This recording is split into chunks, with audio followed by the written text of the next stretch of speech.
because as part of my job, I get to meet all these fun people and people who are creative and development, and I'm always like, oh, I crunch numbers for most of the day. So last year when I was here, we did this presentation, and I called it Researchers Just Want to Have Fun Too. So hopefully this will be a little bit more fun than a lot of the research presentations you see. So pull out your laser pointers, because you're going to need them.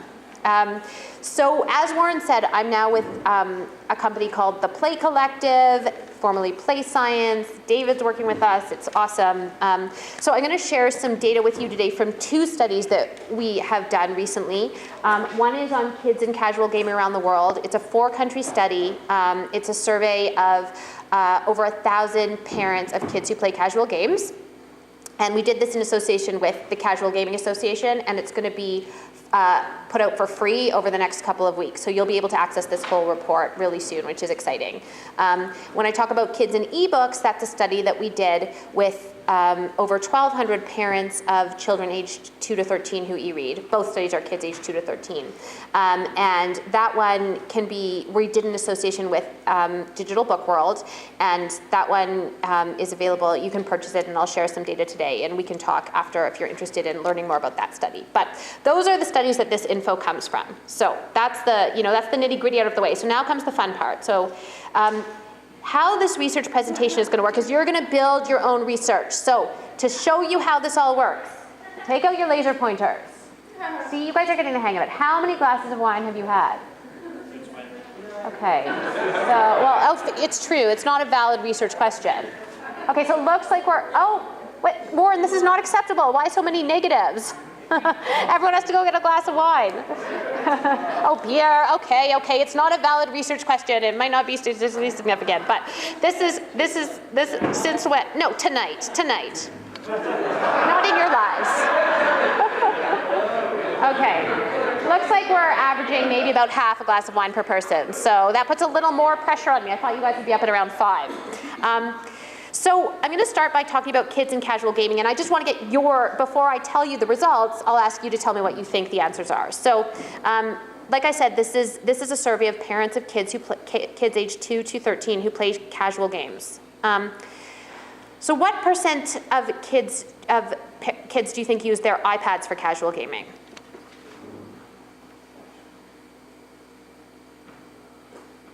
Okay. So it looks like you guys are thinking somewhere between, around a little bit below 75%. And wow, pretty smart on that. 72% of parents said their kids use their iPads for casual gaming.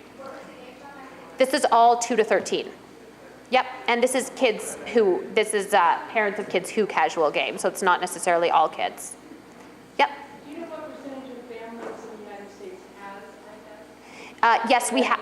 Yeah, we have that data as well. I'd have to look it up for you after, but we do have some data on that. Yep. So percentage of kids who say they use their iPhones for casual gaming. Nope, not mutually exclusive. Okay, so you know what? I'll tell you what. Do you guys think it's below or above that 72%? Because it looks like or about the same. Okay, people are kind of all over the place. It looks like more people. I think you guys I think some people think above, some people below. Oops, sorry, I went the wrong way. 60%, so a little bit below. Other smartphones and tablets for casual gaming. Which countries did you survey? This is Germany, Mexico, the US, and China.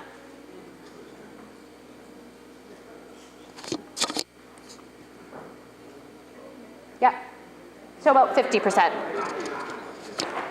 So interesting stuff. And I don't have that much time tonight, but we have this all broken down by country and everything like that. So this is just a snippet. Okay, so percentage of kids with access game most often on. So let me tell you how this works. So we've got 3 age groups, 2 to 5s, 6 to 9s, and 10 to 13s. And we ask them, do you game most often on computer, iPad, console, smartphone, or handheld? So 2 to 5s, what do you guys think? Does smartphone include iPod Touch, or does handheld include iPod Touch? Handheld, no, okay, so that's a very good question. So handheld is a handheld game console, so it does not include iPod Touch. iPod Touch would be, let me think, you know what, I'll check after. I think iPod Touch was separate. I can't remember, but I'll check. Okay, so it looks like people are saying iPad is number 1 for 2 to 5. Some smartphone. iPad. Okay, number 2. Oh, this is going to be a shocker. I'm excited. Computer. The question is, what do you game most often on? Play casual games most often on? First, second, third. Yep. Third. Oh, okay, you saw that. Third is smartphone. So these are the 3 main devices that kids age 2 to 5 are using in order. 6 to 9, what do you guys think is the first?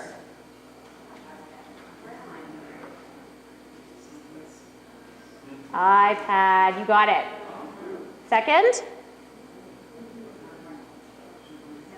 Wow, I might have had too much one as a researcher to give a good estimate on, I think, what are people saying? More computer, a little bit of console, a little bit of smartphone? Computer. Yep. So the computer, this was one of the interesting things as we did the study that came out to me is how important the computer still is. And this is of kids with access. So if you take access out of the picture of all kids, computer is 1, 1, and 1, I think. I'll double check that. But computer is still a very important device, you know, because... right, exactly. Oh, this could be at school as well. Yep, any casual gaming. Okay, so third, what do you guys think?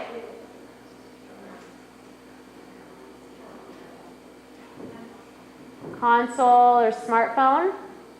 I think smartphone might be winning. Console. There you go. Finally the console gets in there.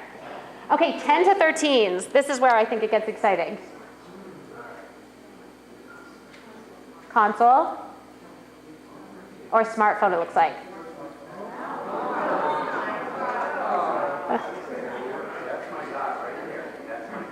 Second. Console. Console. And finally, smartphone. Handheld game console. Who said the other day, don't forget about the handheld game consoles. I think they get forgotten about.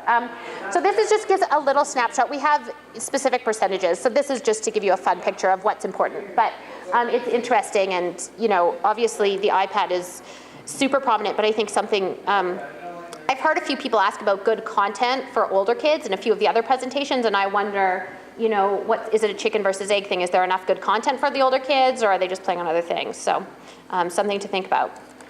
Okay, so now we're going to move on to the e-reader study. So what do parents of e-readers expect to pay for a regular ebook? So by regular ebook, what we mean is an ebook that is not what we call an enhanced ebook. So it wouldn't necessarily have interactive features like games and video.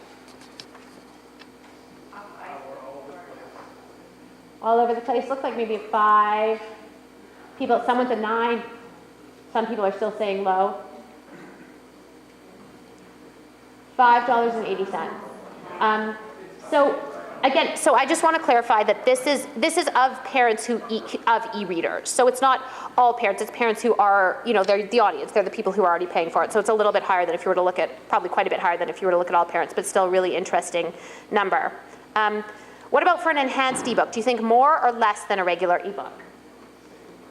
Or the same? We did not say whether it was an ebook app or where it lived, or whether it was an ebook or an ebook app, but just the idea that it has those interactive features like games and audio and video. Barry, what is the word you use for that? An enhanced ebook. I think it might be a fun ebook. That's what I thought. Huh? It's the exit. It sounded so cool. So it looks like people are kind of saying, if I were to average it, it looks like maybe about the same, you guys think?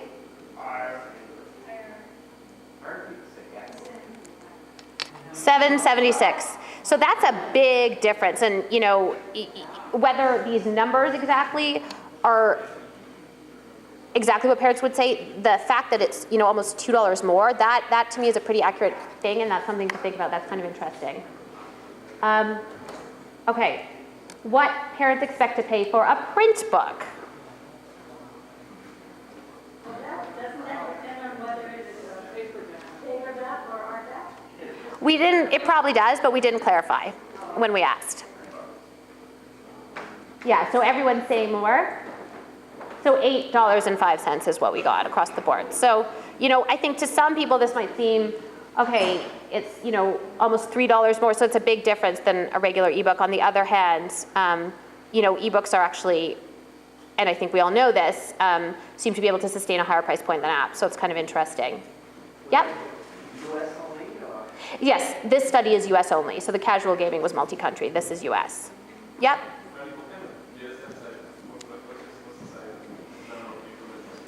This one, so when this particular slide is of parents of e-readers, so it's 700. The next one that I'm going to get to is all parents, and that was 1,200. That was 1,100 or 1,000, maybe 1,000. I'll double check for you after. Yep. Okay, so what tablets are kids e-reading on? So this is of all kids. Percentage of iPad owning kids who use it for e-reading. E-reading was defined, I can read it for you exactly, but it was defined as, let me even just read it for you exactly, maybe. Clarify, is that for e-reading as opposed to other uses of it, or use it for e-reading compared to other platforms? It was just use it for e-reading, and then we defined e-reading. Yep. Does your child use your iPad to read digital books, for example, blah, blah, blah?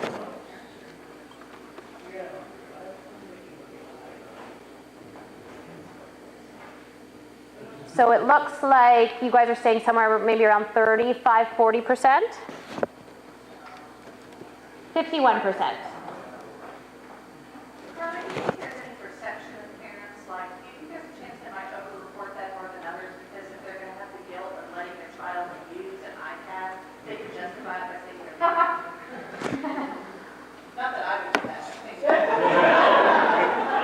Are you talking about response bias in the survey, or are you talking about, yeah, I mean, basically anytime you do some sort of technology-based survey, you're going to get a little bit of that.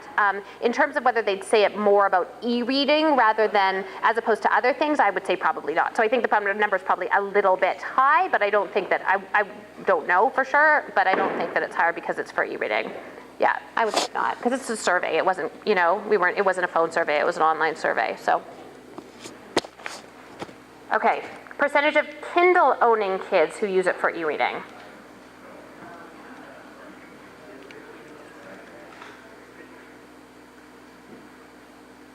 Okay, so you guys are smarter than me on this.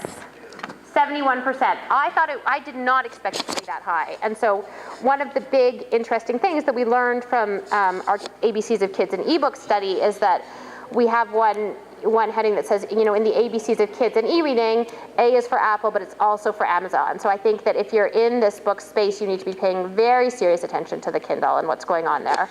I don't have this data on a slide here, but sort of if you were to look neck and neck, like what are kids e-reading on more?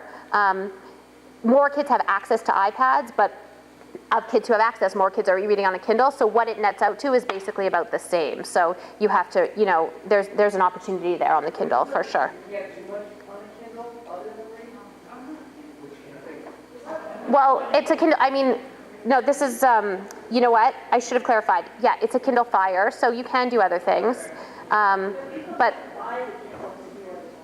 you're right, exactly. No, for sure. But I guess the point is that kids are e-reading on these e-reading devices are important for kids, so that's kind of interesting. Is this USA only, or is this all 4 countries? This one's USA only. Okay. Yep. Is this all Kindle or Kindle Fire? This is Kindle Fire. Yep, we have all Kindle numbers. Yep. Sorry, is that 2 to 13? 2 to 13 is everything. Yep. And yeah. And so, anyways, that's just a little snippet. I didn't have that much time, so that's all we got for you today. But, happy to share more data if you want to talk after and share some info from the reports. And thanks for having me.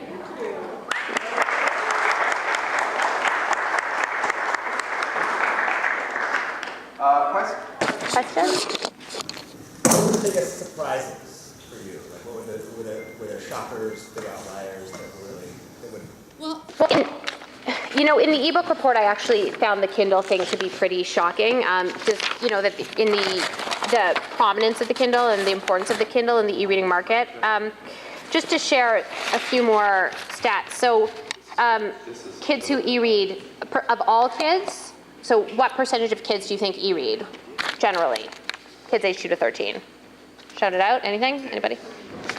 54% of parents of kids say that their kids e-read in some form or another. That includes e-reading on a computer. Oh yeah. So 54% of kids e-read, and of those, what's really interesting there is of the kids who e-read, 85% e-read at least once a week. So that was kind of interesting.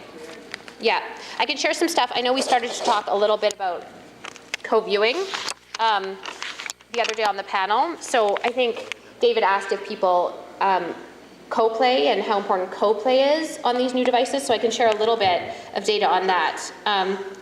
So of parents who play digital games with their kids, 73% of parents with access say they co-play on consoles, compared to only 53% on iPads. So I do think that although there's co-play going on, there's definitely opportunities to build in experiences and opportunities to build in encouragement and scaffolds for co-play on the mobile devices, because it's not as natural as if you're playing on a console necessarily.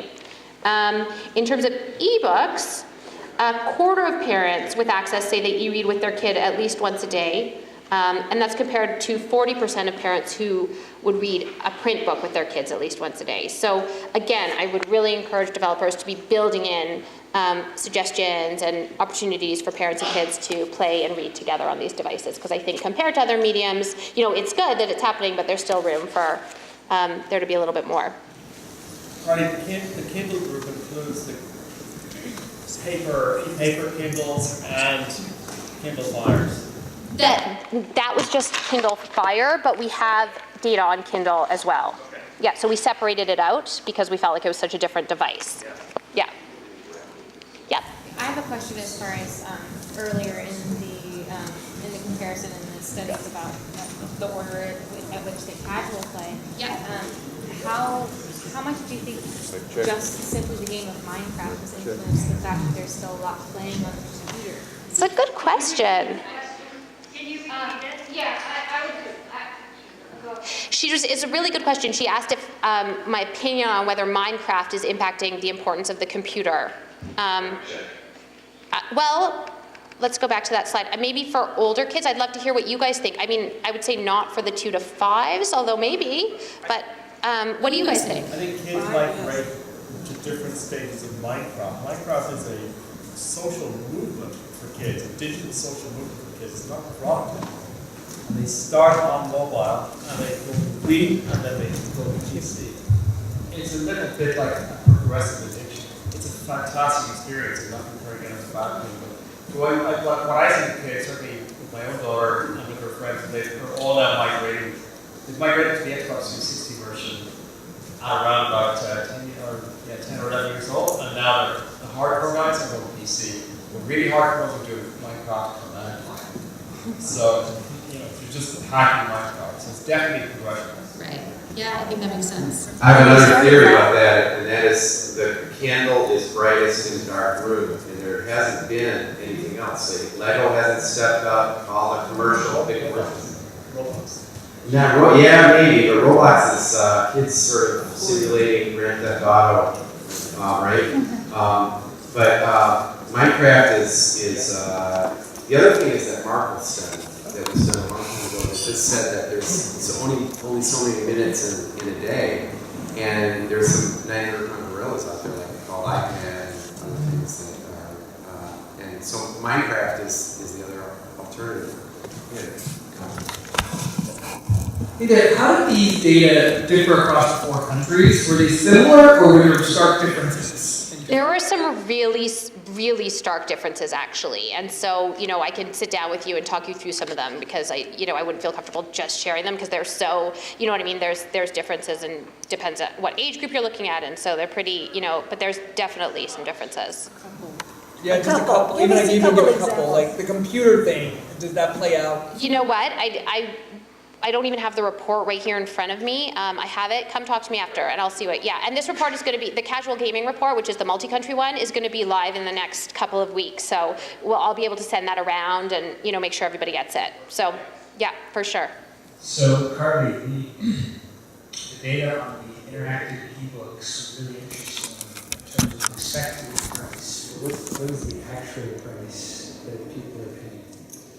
Because the trouble is that if you make an interactive book as an app, it's listed in the App Store, priced amongst games for 99 cents versus things that are in the bookstore, which are priced amongst books.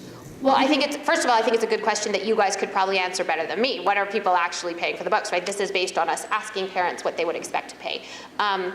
Second, I think that, if you are a book developer or a app that's a book developer, I think this is a really key point. So you might want to think about, definitely the book category can sustain higher prices, I'd say, than the app category, and, ebooks can sustain higher prices than apps. So it's something to think about.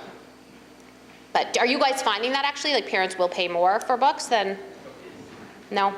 But but in your presentation, didn't you say the average, you gave like a $4.99 price point? $4.99, not close to $7. Okay, but still $4.99 is probably higher than what most app developers would say, right? So I think that's like the core, that's kind of the key point there. I'm curious as to how you decide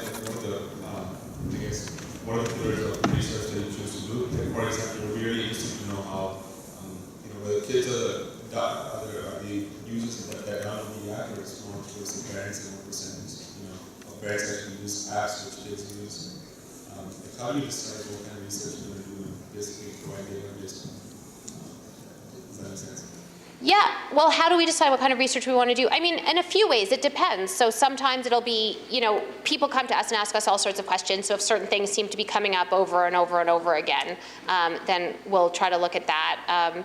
And yeah, but I mean, these studies, both of these are just small snippets of a lot of questions. So I didn't hear exactly what you said you were interested in. But if you want to talk after, I can tell you if we have research on that. Yeah, because I just presented some of the high-level access kind of usage statistics, but there's a lot more to these studies. Did you ask what people expect to pay for an app? We did ask what people expect to pay for an app. So this was, the reason I didn't present it is because we asked it, but this is of parents of kids who e-read. So it's not all parents. So they said parents of kids who e-read said that they would expect to pay, I think it was $3.50 for an app, but the most common response was $2.